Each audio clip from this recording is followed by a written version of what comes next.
Good afternoon, Mr. Hauser. My name is Ashley Hauser, and I'm a nursing student from Silva Health Magnet and EPCC. And so today I'm going to be teaching you about aspirin, which is, I notice, a medication that you take on a daily basis, correct? Yes. Okay, so do you happen to know why you're taking aspirin and why it is important for your heart and keeping it healthy?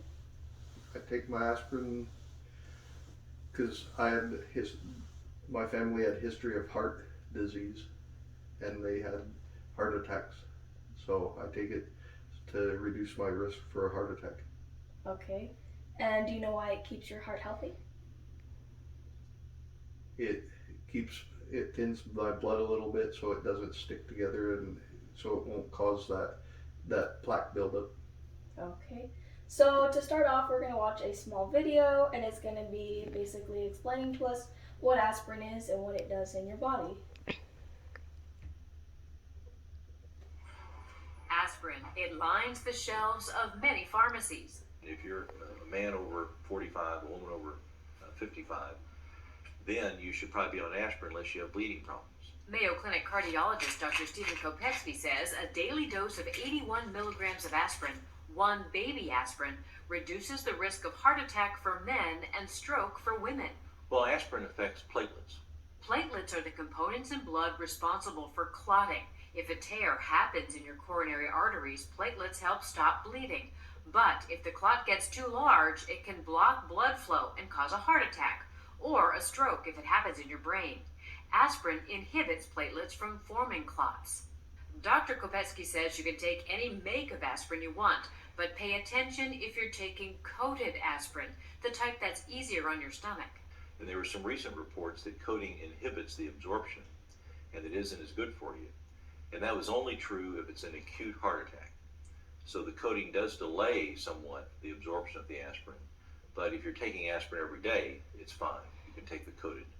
But if you're having chest pain, a heart attack, consider taking uncoated aspirin and up the dosage to 4 baby aspirins or 1 adult aspirin and chew it so it gets into your bloodstream faster, and call 911.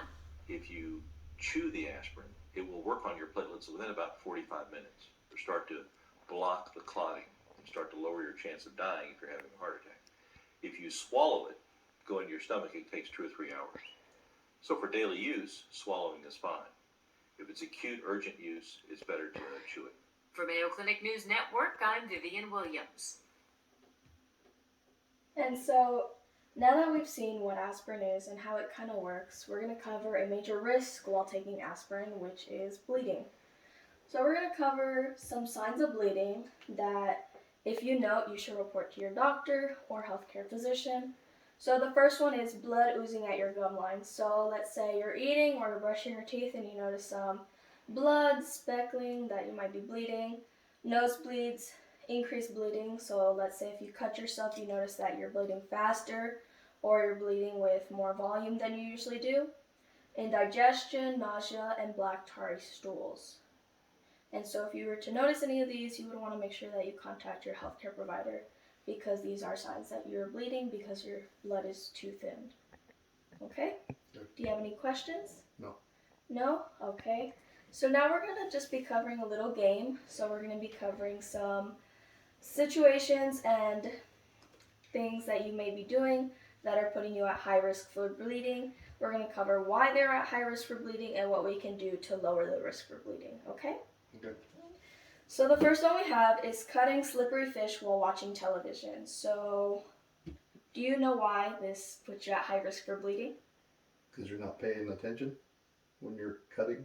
Okay. Anything else? It's slimy and Yes. slip around. And so do you know what we can do to put this at a lower risk for you to bleed? Wash your fish off. Stop watching TV. Okay. So cutting fish without disturbances and ensuring that the fish cannot move. So which is basically washing the fish to make sure that it's not as slippery as before, and then this disturbances, so not watching television. Okay, the next one is cutting wood without protective equipment and using it carelessly. So why does this put you at high risk for bleeding? Well, if you cut your arm off or cut your leg when you're chopping wood. Okay, and so is there anything that we can do to lower your risk for bleeding while cutting wood? Pay attention. Keep it at safe distances from your body. Okay, and anything else? Uh, wear, I don't know, cut resistant pants. Something. Okay. Using wood safety while cutting wood. So basically, like you said, making sure that you're wearing cut resistant pants and making sure that you're cutting at a safe distance. Okay, the next one. Working with sharp metals barehanded. So why is this put you at a high risk for bleeding? Because the sharp metals will cut you pretty easy, Okay. especially barehanded. Okay, and is there anything that you can do to prevent yourself from bleeding? And you can get your gloves, cut resistant gloves. Okay.